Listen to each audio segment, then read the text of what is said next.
唔會嘅，同埋朝頭早會好啲喎。係啊，真係舒服。我係老闆。3隻夾啦，係哇！油溫得到即係油溫嘅。到咗啦，咁啊同以往一樣啊，佢哋都係用呢啲菜。咁今次咧，我話榨菜肉片拼臘腸。各位觀眾早晨，而家朝頭早7點半都未夠啊，咁啊我又去翻工。之前都同大家講過，其實我係好中意坐巴士，我唔中意坐地鐵嘅。咁啊，而家翻工梗係之前咧食個早餐先啦。今日特別啲，我哋去西華路食早餐。我諗唔到呢個漢堡王咧咁早開門嘅喎。啲快餐店咧都有早餐食嘅，不過好少會食呢啲嘢。我會喺前邊呢個位置坐巴士，坐233。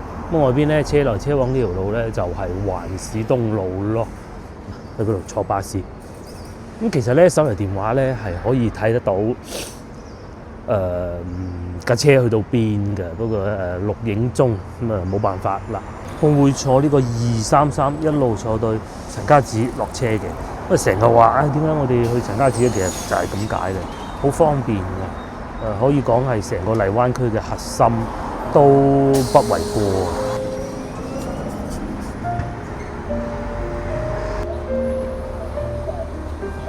使用电子设备时，请勿外事或重复视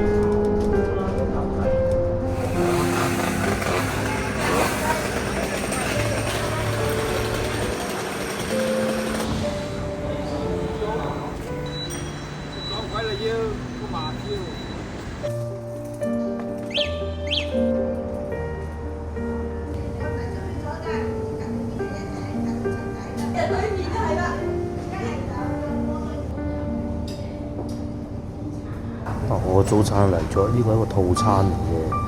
呢個咧就係豬油撈麵，咁啊呢個係豬油。呢個咧就係淨雲吞，有咁多，咁係鮮肉嚟嘅，上邊有啲韭黃。如果俾錢仲可以再加餐㗎咯，加啲鮮蝦雲吞啊咁啊，就不必啦。今次好啲喎，上次咧可能覺得太耐啲雲吞皮有少少爛，又或者當時食嘅係晏晝咁啊。今次就好好多，先撈咗呢個先啦，咁都係咁樣嘅啫嚇，冇乜特別嘅。然之後咧就出行力咁撈就得㗎啦。咁佢下邊有少少豉油底嘅，同埋佢啲麵咧雖然係竹升麵啊，但係係呢一種嘅，我係好中意呢一種麵，或者咁講啦，竹升麵之中我係中意呢種麵嘅，因為咧有啲太粗嘅咧，好似咬緊橡筋嗰啲咧就不必啦嚇。呢個係幾好嘅，就唔會咬唔到咁樣。撈勻佢，咁一路撈咧會有啲香氣走出嚟嘅咯。但係喺呢個時候咧係一定要咁嘅，不少少，但係千祈唔好多嘅湯落去。每一條麵咧都係要有啲醬啊、醬汁啦、豬油啦喺上邊咧先好食。始終咧唔係全蛋麵嘅，而喺食嘅過程中咧，難免係會覺得乾嘅。咁乾就點辦咧？咁飲啖湯咧，如果都仲覺得乾，咪再撈啲湯落去咪得咯。咁同埋食豬油撈麵，我就唔係太喜歡落醋嘅嚇。咁但係當然佢哋都係有供應嘅。麵食完啦，接落嚟咧到雲吞，都幾大粒啊！嗰啲肉，同埋咧份量都唔少嘅。呢度10粒8粒都有啦。佢啲肉咧係包得好緊實㗎，裏邊咧嗰啲五香粉亦都唔算話太多，有時好過分啊好多，唔會嘅。同埋朝頭早會好啲喎。我食飽飽啦，係幾好嘅，個雲吞表現仲好過上次添，大家有機會翻嚟試下啦。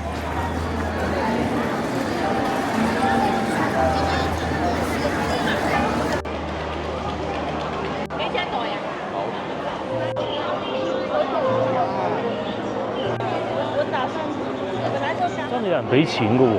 各位觀眾翻到嚟咧，一定要留意呢一樣嘢。佢又唔係話呃人啊，呃你好多錢走嘅，但係你一抹咗你對鞋，咁你唔俾又好似唔係幾好喎。係咪？大家翻嚟一定要注意，因為我哋試過啦。我話我喺呢度大咁，佢就走嘅。不過人哋都係賺啲小錢啫嚇。10蚊20蚊咪俾咯，1000幾百就唔好啦。呢個樣我知係遊客嚟㗎啦，係啊，我哋所在位置係北京路，我哋又嚟行北京路啦，超多遊客，因為過幾日就係新年啦，1月1號嘅元旦咁，所以可能好多人嚟呢度遊玩，同埋北方係好凍嘅時候咧，廣州咧就好熱鬧啊。係啊，唔係元旦啊嘛，元旦都要插旗㗎，係啊，都要有擺國旗㗎。好熱鬧啊嚇！就算冇乜集市，不過其實仲有1個月就已經係農曆新年㗎啦，咁啊開始要預熱定㗎啦。好多人喺度拍嘢啊咁樣咯，咁勁啊！哇，真係勁啊嚇！跟住就有人落單咯，上網係啊。有個疑問啊，琴晚咧，我哋咪去吉之島咧睇嗰個梨嘅，嚟自西藏嗰個梨個皮唔係黑色嘅，呢度又有喎，不過個皮唔係黑色嘅喎。咁究竟係點咧？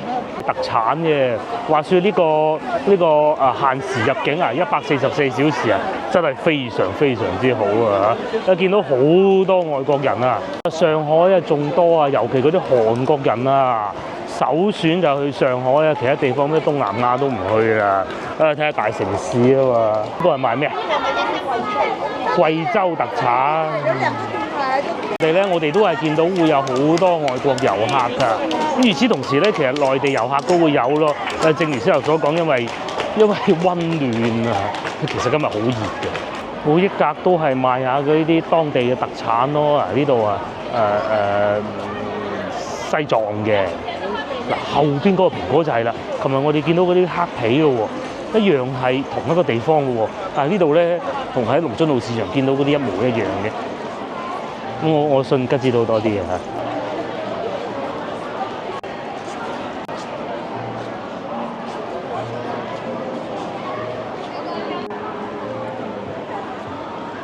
呢個係廣州特產啊，終於見得到。佢成日都係長期擺咗，後邊仲有寶芝林，又喺度拍緊嘢，喺度賣嘢。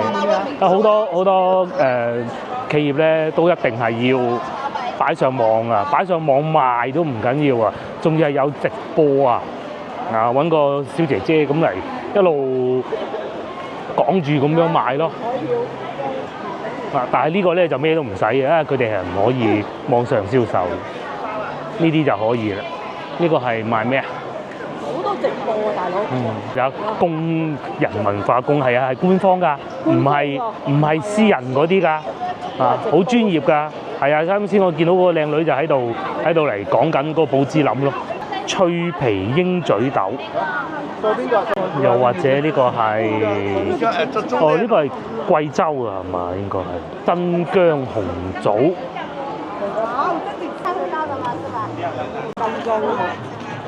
仲有開心果啲55蚊一袋，或者嗰啲菇菌啊，好多啊！呢個係嶺南特產老陳皮、老藥桔，賣沙田柚同埋賣士多啤梨嘅咯。呢個仲要係湖南添啊，湘西賣臘肉啊，你睇上邊掛埋啲臘肉喺度賣，仲有嗰啲油啊。茶油、辣椒醬，有啲試習咪好咯，唔係咁獨沽一味。不過其實如果係最好咧，就係可以整到好似番禺嗰個美食節咁，就係最好嘅咯。但係嗰啲美食節不能長期都有嘅，幾多攝影師喺度影緊。高州桂圓肉，呢個係賣金嘅。又或者係連州菜心，連州菜心好食嘅。對面係賣芳村特產啊，應該係，我估。廣州特產啊！係廣州特產啊，隻狗狗添。哎呦，唔止2隻啊，3隻啊。哎呦，真係舒服。我係老闆。3隻。舒服到。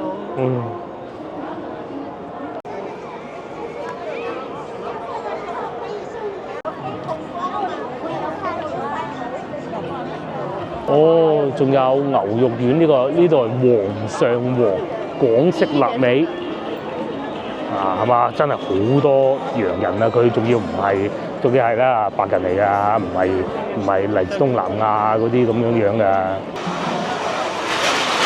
咧香港啊或者澳門咧咁啊聖誕節係會有假放㗎嚇，咁啊其實內地係冇嘅，咁啊都係要翻工，不過好多人咧都因為尤其係廣州啊，到冬天咧就特別有興致出嚟行街，因為夏天係太熱啦，梗係匿喺室內嘅啦。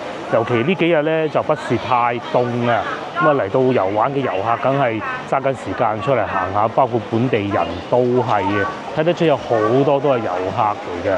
先頭行路過嚟嘅路上，聽到啲20多歲的少女啊講晒英文，咁應該係嚟自美國，聽佢口音3個女仔翻嚟廣州玩嗰啲咧，又發掘咗一啲新嘅城牆出嚟，唔係講呢個啊嚇。北京路呢幾日又發掘咗新，機會咪翻嚟呢邊行下睇下咯。我哋唔行下，前邊好似仲有一個集市，去睇埋佢再講。廣州本地特產軟糖牛奶、酸奶，仲有雪糕添。你想飲咩啊？酸奶10蚊2支。以前細個咧就要還樽嘅，依家咧就唔使還嘅。而家呢個就變成咁。你細個有冇飲過？我飲唔少。嗱，中意食雪糕嘅，好濃嗰種嘅。5蚊一支。啊！以前細個要還樽，而家唔使。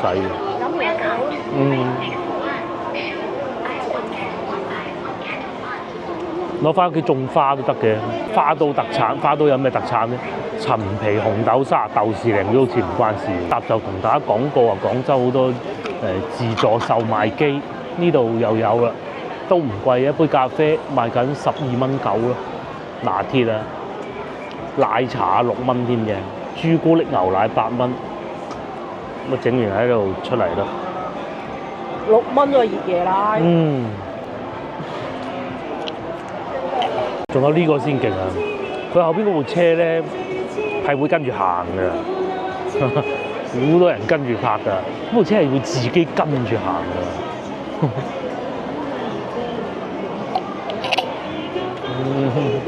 梅州應該係我哋成個廣東省唯一未去嘅地方，經過唔計，揸車去仲耐過去汕頭。有機會去下啦。從化有咩特產咧？呢度會寫啊，從化有米啦，有雞蛋啦。呢部賣咩？花生油、雞啊、鮮雞啊、雞湯啊、荔枝蜜啊。從化本地的農產品有雞汁蜜，還有油米。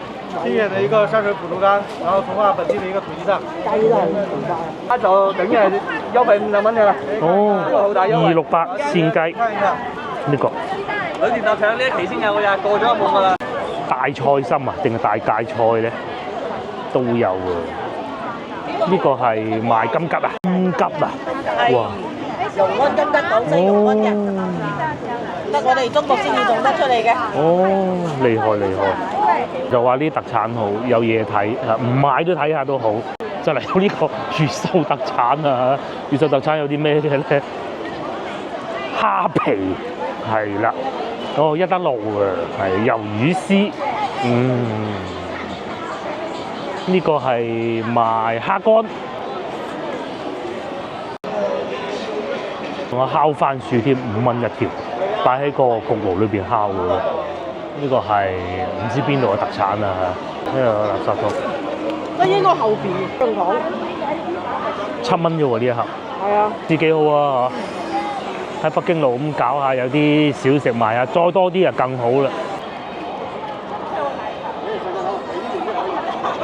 買個煨番薯食下，老闆賣得太平啦，啲人買晒，跟住個老闆話要等1個鐘頭，咁啊講明真材實料啊，唔係喺台底攞幾個出嚟啊話煨好嗰種咯。即係生煨啊！係佢生煨。係話嗰啲啊烚咗。即係烚咗啊，扮煨番薯咁好多。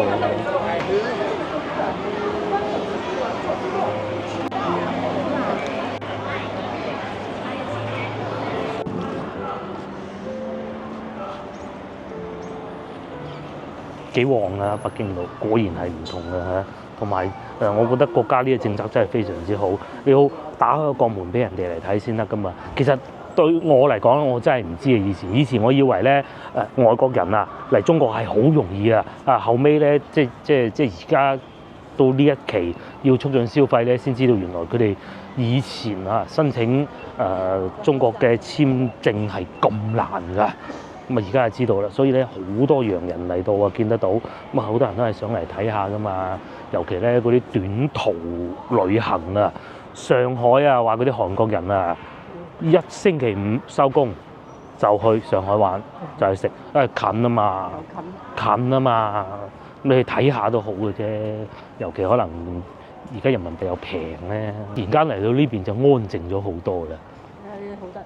呢度有好多壁畫啦、大貓咪啦，呢啲就係疫情嗰陣搞落嘅，其實好嘅嗰陣咁樣搞下呢啲，搞完之後而家就又有用啦嘛。咁又有咖啡店啦，呢個喺楊濤廣場又有嘅，諗唔到開親都咁旺喎。路環咖啡有冇澳門嘅觀眾咧？路環嘅咖啡特別好飲嘅咩？哇！依家要咁犀利。係啦。上次啊，我哋喺邊度翻嚟啊？喺中山翻嚟嗰日啊，我咪去買湯圓嘅，經過又係路環咖啡，又係咁旺㗎。啲年輕人啊坐晒喺度咁啊傾下偈咁啦，打機咁咧。對面又有檸檬茶，呢度又有燒烤檔，呢條街就變到好旺啊！呢個叫做虎鶴西街啊。咁啊，繼續往前行咧，就係文德路噶啦，條街都係咖啡啊，呢度上面仲有酒店添。呢啲年輕人的玩意好啊，有時候覺得北京路好老餅啊，咁啊可以過嚟呢邊坐下飲下咖啡，突然間變得安靜啊，停車都冇咁痛苦，你簡單停一停，警察先生唔抄牌都得。如果去到北京路要停車啊，哇係精彩啦，仲有好多壁畫，又係疫情嗰陣做落嘅咯。呢個係廟會係嘛？講嘅古仔係黎索嗰度係咁寫嘅，仲有舞龍添，有冇舞獅咧？再往前行，其實咧呢棟樓咧行嗰啲啊，就係上去幸運樓嘅地方嚟嘅，潤月廣場呢度就係幸運樓嚟嘅啦。呢度咧大名鼎鼎13中。鏡頭正前方一路行翻過去，唔係就係北京路咯。識行就行入嚟呢度，又安靜啲，咁啊又睇下唔同嘅廣州北京路啦。計劃係咁嘅，我哋今晚食煲仔飯啊，唔好食咁多。我哋翻去係咪去德正路嗰度食煲仔飯啊？去試下佢啊！係啊，咁啊呢個煲仔飯咧，我就真係由細食到大㗎啦。以前咧，因為話説咧，我姑姐就住喺嗰度隔離嘅。咁以前放暑假咧，就因為阿爸媽未退休，咁冇咩做咧，陪下表弟嘅，即係姑姐個仔嘅。咁姑姐個仔有隔離屋，咁啊幾個麻甩仔喺度做咩得㗎？梗係打麻雀㗎啦。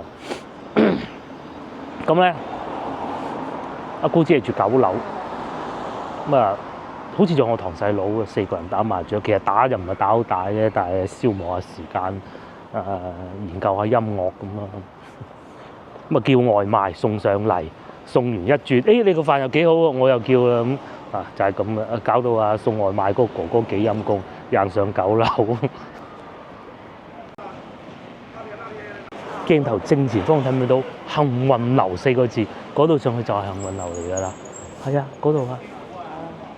咁同埋再往前少少，呢度咁多燈嘅咧，其實都係啲網紅餐廳啦嚇，東北菜啊，全部都係。咁後生中意噶嘛，你唔可以全部都係嗰啲咁老餅噶嘛，啱嘅。係樣樣都要有嚇，你唔可以話唔做呢啲嘅，唔得嘅，唔得嘅。嗰啲係食得少啲咯。人哋中意食味道濃啲嘅咁啊係嘅，我哋係食淡味啲。燒烤都有潮汕砂鍋粥嘅，好似呢個牌子仲幾出名，又或者係茶餐廳港式燒。應該係燒烤佢講嘅。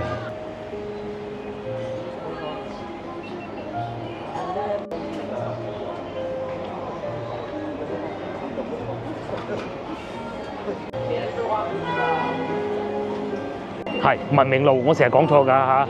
唔係文德路，文德路，我成日講錯。呢度再行翻過去咪北京路咯。咁呢度又係好多好好嘅餐廳嘅。去到北京路覺得嗰啲餐廳，哎呀都好似唔係好啱喎，咁咪過嚟呢邊啦。起碼嗰間行過嚟呢條。係啊，千祈唔好喺北京路。北京路可以俾得你揀嘅咧，唔超過5間啊，即係好正宗嘅。我認為嘅，全部都係嗰啲排隊嘅就不必啦。呢度就係工人文化宮咯。呢度佢寫住廣州市工人文化宮。咁啊，有喺廣州住嘅觀眾應該知係咩玩意嚟㗎啦嚇。即係以前嗰啲，仲有呢個睇電影嘅咯。以前啊，嗰啲工人咁佢要有活動啊嘛，咁點辦咧？咪去工人文化宮咯，打羽毛球啊，睇下電影啊咁咯。唔係整完再整過，唔係未整好，再整過。喺學下藝術咁啊，興趣班，小提琴啊、鋼琴咁咯。仲有貓山王添，咁其實已經可以開始倒數嘅。仲有13日，因為中國嘅嗰啲羽毛球啊、乒乓球啊咁鬼叻咧，好多培訓班嘅。呢個係羽毛球培訓班。15節課，210蚊。2100蚊。2100蚊，100幾蚊一節課咯。係100零蚊一節課咯。你而家學咩都要100幾蚊一節㗎，呢啲要算平嘅啦。如果你學語數英嗰啲啊。咁我覺得學呢啲好過，嗰啲係要學。有啲啊500-600蚊一節啊！講觀眾覺得可能唔係好驚訝，其實都正常，因為香港都如果要補習都唔平啊。海外觀眾可能覺得好驚訝。係啊，我以前咧翻工咧寫字樓咧喺動物園嗰邊㗎。咁曾經一段時間咧國內咧就唔俾補習喎，咁但係始終都有啲老師，啲老師係會1對1教嘅。咁佢匿埋喺間屋裏邊租一個地方去教啊。當時我喺動物園就有好多呢啲老師啊，嗰老師亦都好揾，亦都收得好貴。一個週末啊，小朋友去上到足，有啲老師好勁嘅，全科都教得到嘅。講緊收幾錢？你估下？2000幾蚊，係咪恐怖咧？係啊，咁啊一個週末講緊嘅係，唔係全部時間就喺晒嗰度，好似翻學咁嘅咯。嗰個星期有咩唔識嘅，咁啊會全部再補過佢，一個月使8-9千蚊，有冇啊？ 4000蚊做緊㗎啦。最低消費4000蚊。就係咯。即係你唔補你又唔得喎。係啊，唔補又跟唔上喎。又跟唔上喎。不過事實上咧，我用我女嚟作為例子，補咗係真係叻啲嘅，呢個係真嘅，呢個係真嘅。但係一定要好似連續劇咁集追咯，就唔可以中間斷咗咯。呢度有間食雲吞麵咧又好貴嗱，我今朝咧其實就喺西華路食咗個雲吞麵嘅。咁你話對比起身咧，咁係梗係呢個靚啲嘅，但個價錢方面咧就似乎西華路嗰個性價比會高啲啦嚇。我係咁認為啊，呢個係好誇張嘅。今朝我食21蚊，呢度大概100蚊到咧應該係。文明路有好多隱世餐廳嘅，騎樓咖啡新開喎呢個，同埋呢個蛋撻好啊！呢個蛋撻大家有機會翻嚟一定要試下。好似喺恩寧路有分店，同埋荔灣路有分店嘅，呢個非常好。咧仲有一檔啱好遮住咗食牛雜嘅糯米飯嘅都唔錯。呢個咧就由細聽到大，我食過一次嘅九爺雞啦。不過當時我食咧可能疫情期間，咁表現差啲啦嚇。但係我相信應該係疫情期間嘅原因嘅啫。咁因為始終人哋都做咗咁多年啦嚇，一樣係有人食嘅，性價比都好高啊！椰子燉雞又可以叫一個。再往前行少少咧就有燉品鋪啦，幾間都係唔錯嘅。呢一行都喺騎樓底下邊嘅燉品鋪，就係呢個啦，燉品鋪。咁啊開咗好多年，應該係85年嗰陣啊，我唔記得係咪啦。即係總之係由細開到大嘅啦。我飲過其實幾好嘅，呢個達陽原味燉品，有2間新開茶檔同埋糖水鋪。作為餐廳咧，就越開越多啊！廣州嗰啲糖水鋪啊，飲得到都得㗎啦嚇。呢度又有燉品店，呢個就唔係新開嘅，呢個都開咗好多年嘅，只不過咁啱喺達陽隔離嘅，遮住佢嘅鋒芒嘅啫，都係開咗好多年。仲有前邊呢個銀記腸粉，亦都係咁，所以咧怕唔怕嚟到呢邊冇美食係唔怕嘅。嗱，就算煲仔飯店咧係滿座都好啦，唔食煲仔飯咪就去前邊又食雲吞麵咯。如果再食咧，我由早食到晚嘅雲吞麵。呢個百花甜品啊，新鋪位喎嚇，係啦。咁啊，隔離呢個咧仲要係銀記，呢間咧又係開咗好耐嘅呢個分店啊。係啊，餐廳喺廣州係可以做得起。而家唔係啊，係嗰啲外地餐廳唔夠廣州嗰啲。係真係競爭唔落去。早期就可以啊，早期啲東北菜一嚟咧，個個都有興趣。係啊，去試下佢咧咁。嗰陣人最中意試新鮮，嗯試完之後咧覺得唔抵唔食咁啊，冇下次。嗱，譬如好似呢條街咁，淨係做甜品幾間嘅，冇話做下突然間少咁間噶嘛，越做越多添。嗰啲鋪位遲啲可能全部都係佢哋食甜品嘅啦。對面又有兩間，呢邊又有兩間，呢個位置。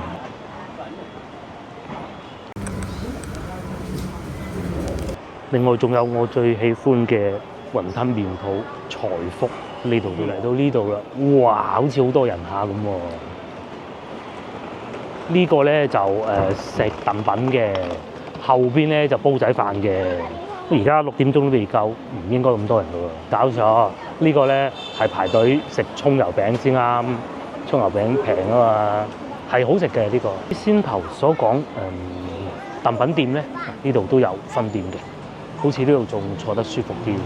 煲仔飯店咧隔離呢度有位，佢呢度咧畫面係好震撼嘅，睇住阿老細喺度煮嘅咯，呢度啊，好快手咁樣喺度煮咯，老細。哇！飯到咗啦，咁啊同以往一樣啊，佢哋都係用呢啲菜。咁今次咧我話榨菜肉片拼臘腸，下邊再加隻蛋。呢個應該係收緊32蚊嘅，個蛋熟嘅程度還好啦嚇，未算全熟。第二咧，肉片係應該有醃過，但係就唔係嗰種醃到脹晒啊，發白啊嗰種嘅。第三呢個臘腸，哇，切到幾薄，咁切得薄係好㗎，唔係話大件厚就啱嘅。咁啊，仲有下邊就係啲飯嘅本體啦。等我先食咗啲菜先啦。至於呢個咧就係老婆嘅，排骨臘腸，啲排骨好似好吸引咁喎。呢嚿咧？等陣先，等我食埋菜。到我一個以前踢波嘅朋友喺我面前行過，至於我開始食飯啦。點解要配一隻咁樣嘅羹咧？係有原因，係俾你咁樣翻動佢，不斷咁樣翻動佢。因為我都習慣唔好，我中意食啲菜先。如果早啲翻動嘅話咧，就會有啲好美妙嘅聲音出到嚟咯。擺落咗少少咁，但我中意先食咗啲菜先，即係我唔中意有啲菜喺度阻住啊。係咁啊，大家即隨尊便。咁如果想避免呢種情況咧，你可以叫阿老闆跟多隻碗仔都得嘅。佢呢個咧就30蚊啊，咁啊我呢個咧我加咗個蛋就32，唔加蛋價錢係一樣嘅。我諗下喎，呢個咁近北京路。萬興咯。萬興仲近。係啊。係。如果講煲仔飯都係萬興。或者嗰個超記，好鬼多人嘅超記。嗱咁啊，佢肉片咧，我對呢個肉片要求好高。呢度啊，30蚊一。佢有醃過，但係咧有一種煙燻味，好似食緊牛肉乾，但係咧又唔係牛肉乾嗰種乾嘅感覺嘅喎。咁另外咧，大家都見到咧，佢係阿師傅現場喺度煮嘅，睇住佢現場煮嘅。咁你可以企喺隔離嗰度睇，就唔需要擔心話會煮咗好耐啊，或者點。另外一點好中意佢哋嘅咧，就係佢哋唔係落好多油去令到佢更快煮好嘅。嗱，呢一點係值得讚。其實咧有好多唔同嘅做法，唔同嘅流派啊，甚至講係我唔係太喜歡呢一種，老實講，但係佢哋係做得好嘅喺呢一方面，即係呢一種做法，我係會更喜歡萬興嗰種做法嘅。即係啲米乾爽啲，超記都係乾爽，但係唔代表要落好多油，落得油多就唔得㗎啦嚇。我寧願佢爛啲都，佢哋呢度咧就點講啊，冇咁燶。相比之下咧，講到嗰種應該係咪叫鑊撈味咧？佢呢度咧就我認為幾間做得最好嘅，甚至比萬興仲好添啊！我認為係嗰種嗰啲米咧，係同啲飯接觸過嗰種感覺啊，好難以形容。又要撈嘅啦，不過就算唔撈，都有嗰種味嘅。咁啊，煲仔飯啊，點都好食過係大盒嘅。梗係啦，但煲仔飯要等得耐啲。呢個切得夠薄，非常好，咬落去唔會好韌。嗰啲臘腸衣嗰啲質感都咬得到嘅。價錢方面係爭2-3蚊啊，唔當有差距嘅，係。嗰啲飯咧係有啲好似有柴火飯嗰種感覺嘅，同埋嗰個飯焦咧就唔算好硬，呢一點我係最中意嘅。係最初唔係做煲仔飯嘅，做煲仔飯係做腸粉啊？我應該初中畢業之後就嚟呢度，16歲左右就開始食嘅。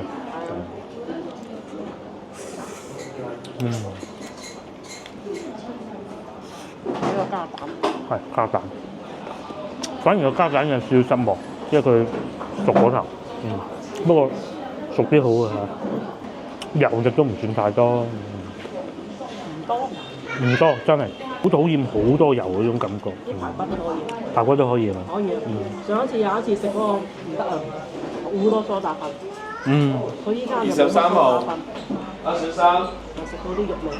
佢講緊嗰間就係今朝我食雲吞麵隔離嗰度，個雲吞麵好食過煲仔飯，啲榨菜都幾好，不過少啲咯，唔會太黑。上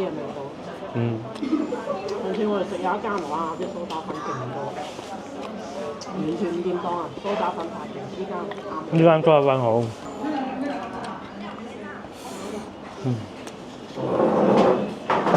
到呢度咧就不得不提，我食過咁多間煲仔飯裏邊咧，佢哋嘅飯焦咧係算比較啱我心水啦。因為你啲牙係啦，因為我啲牙又唔係好叻，咁咧佢又唔會好硬嘅，但係咧一樣又會脆卜卜嘅喎，佢唔會整到好大件嘅，但係又脆卜卜喎。幾好嘅，都差唔多6點半。德政路呢條美食街越嚟越多人，前邊排隊嘅繼續排隊啦。呢度又慢慢開始人越嚟越多啦。又或者呢個煲仔飯店咧，亦都係再遲啲就冇位嗰種啦。我哋係食飽飽嘅，幾好。咁佢哋仲要攞埋隔離呢個越南粉嘅鋪頭嚟做自己嘅分店。真係由細食到大啊！師傅幾好手勢。嗰啲火候控制要好及時先得嘅。因為對面都好啊，勝記、馳名、手撕鹽焗雞又有啦。前邊仲有近期好火爆嘅元記雲餃啦。以前做快餐定係粉我唔記得咗。冇後期都煲仔飯咗啦，係啊。都做咗一段時間。以前呢度係建設銀行嚟嘅，而家變咗大森林。隔離又有一個煲仔飯。但係喺對面。煲仔飯呢個打交啊！水果我哋上次喺你記唔記得嗰度買過個榴蓮好好食嘅咧？我哋仲有2個星期就去馬來西亞啦，係咪好興奮咧？仲未訂酒店喎，不過餃子鋪就越嚟越多。9蚊一條蔗啊！你屋企嗰啲蔗唔係食晒啦咩？仲未食晒咩？食晒啦。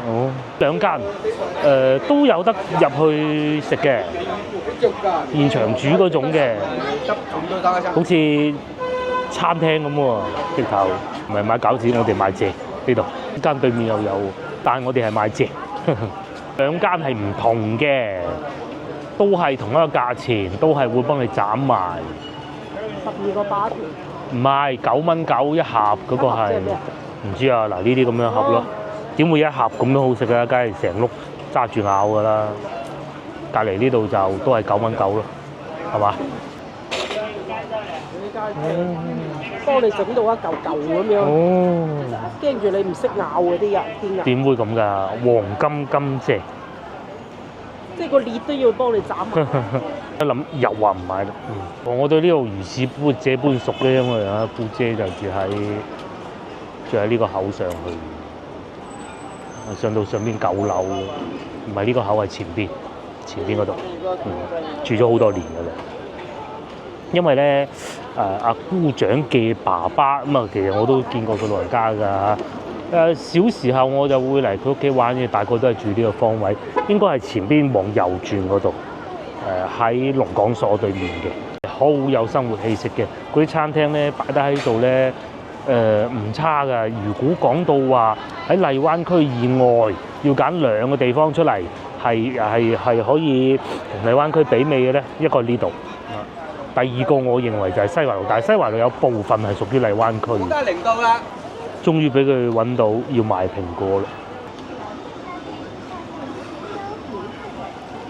呢邊仲有生活氣啊，呢個咩啊？唔知係呢個原先係咩？邊個記得啊？唔記得啦，邊會記得咁多嘅？仲有呢個係咖啡店。哦，呢個咧執笠之前咧，呢個麥味堂啊執咗笠，唔怕講啊，好好食嘅佢啲蛋撻，不過執咗笠咯，好好食，我一食完就執笠，係一食完2日就執咗笠啦，唉，難做生意。仲有涼茶鋪啦、牛雜鋪啦、涼茶鋪係啊，呢邊咧好多涼茶鋪嘅，我記得係對面咧黃色嗰間咧係食嗰個手撕豬手啊，又係好好食嘅，啲涼茶就咁一罐一罐咁樣擺住喺度賣嘅咯。後邊咧有老細喺度食緊晚飯。以前呢度仲有一個應該叫咩名話？嘉華定咩話？呢個叫嗰個大排檔咯。係啊，好好食個陳皮骨。呢度。嗱，我已經都冇埋啦。呢個係長者飯堂咯，係啊，都一樣有後生食嘅，有後生俾原價咯。廣州戶籍長者補貼後12蚊，咁咧長者優惠15蚊，但係原價咧就21蚊。下次有機會嚟食下都好啊，21蚊可以啊就唔係淨係做長者生意嘅，後生都可以食嘅。係啊，咁啊呢啲健康啊，佢俾得長者食絕對唔會嗰啲油啊鹽啊。點解廣州係最幾多人排隊？仲有果茶飲喎，9蚊8一杯。呢啲應該唔會好多糖，一日有咩食仲寫埋添。如果長者嘅話咧，哇仲平啊！長者餐15蚊套餐，包含8蚊一份，或及6蚊一份，再加個湯1蚊，咁咧係收12蚊嘅，即係15蚊收12蚊咯。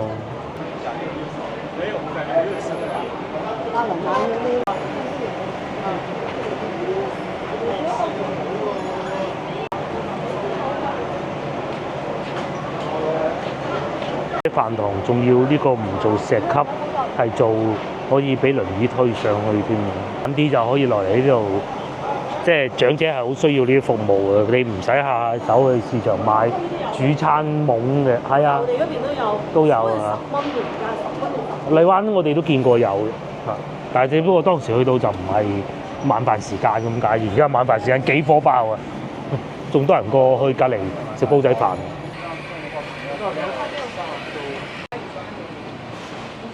有集市喎，星火嗰個，東興順啊！之前喺廣州有間好出名嘅粵菜飯店，就叫東興順，就喺呢個位置㗎啦。咁咧，我細個嘅時候咧，阿姑丈都帶我嚟食過嘅，不過就真係好細個啊嗰陣。然之後，東興順的老闆咧的兒子咧就開咗一個廣州人都好清楚、好熟悉嘅牌子，就叫做點都得。東興順嘅老闆咧，前日佢嘅爸爸咧，即係好耐之前啦，即係可能清朝會唔會唔出奇啊？亦都係做餐飲嘅，所以點解點都得就話佢係百年牌子咧，就係基於呢個原因。咁啊，東興順再前身係點咧？我梗唔知啊，係咪？東興順咧，我係有幸食過嘅，當時都確實好火爆。都德係點咧？大家有機會去試下，我啊三叔係好中意嘅。同埋咧，點都德咧，其實最大成就係佢令到外省人知道點樣係啦。呢樣係好偉大嘅件事情嚟㗎嚇，我覺得係即係真係好偉大嘅。呢個集市就唔係賣食嘅，同先頭北京路嗰個比咧，就肯定係冇咁火爆啊，都係賣下呢啲咩啊，賣下啲口立濕呢啲啦，割筋粉啊，賣下衫咁啦。以前咧同老婆啱結婚嘅時候咧，經常嚟呢度，一來要去阿姑姐屋企啦。咁啊二來咧就其實最主要咧就係嚟呢度買榴蓮嘅。以前呢個有個市場，嗰啲榴蓮係好抵買嘅。全部係特產。而家又變晒啲特產啦。仲有呢個係牛肝，因為有啲食嘅。潮蠔軒，又或者麻花咁咯。咁啊都人流都旺嘅，因為地鐵站仔嗰度出嚟啊嘛。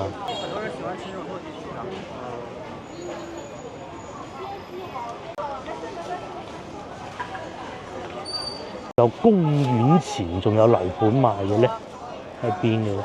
真係唔知。呢度咧就係新開嘅商場咯。咁裏邊有吉之島，我哋喺度行落去坐地鐵，好唔好啊？吉之島應該唔去啦，琴晚先去過嚟。唔愧我一個越秀人，成日去荔灣啊！越秀都好多嘢玩嘅，即係呢度係啲歷史建築。龍港所其中一個，呢個係咩啊？紀念堂。呢條東風路，呢一堆咧就係東風路嘅寫字樓。咁呢度附近準備有地鐵站㗎啦。唯一嘅就係嗰個。仲有龍騰社區，龍騰社區咧就有姑姐屋企樓下叫龍騰社區，可以問樓。仲有呢個舊嘅中山大學，即係廣州嘅中山大學啊，天文台舊址，萬木草堂，有呢啲，同埋當然最出名就梗係北京路啦。北京路喺邊？佢呢度竟然冇寫北京路，真係叻嘅啫。呢附近。係佢講呢個叫做大棠街道。哇！喺連街道都要搞呢啲，競爭激烈。係啊，真係又要用內地一個字叫太內卷啊，係啊。呢笪地咧，地鐵公司嘅，之前好耐都冇喐，咁咧就俾咗珠江實業，珠江實業都係廣州市嘅企業嚟嘅，咁啊喺度整個商場咯，講嘅奈雪之茶啦，仲有咩玩啊？呢個唔知玩咩啊？或者賣羽絨服啦，咁啊有啲鋪頭都有開嘅，小米啦，我坐地鐵咧就喺呢度落去咯。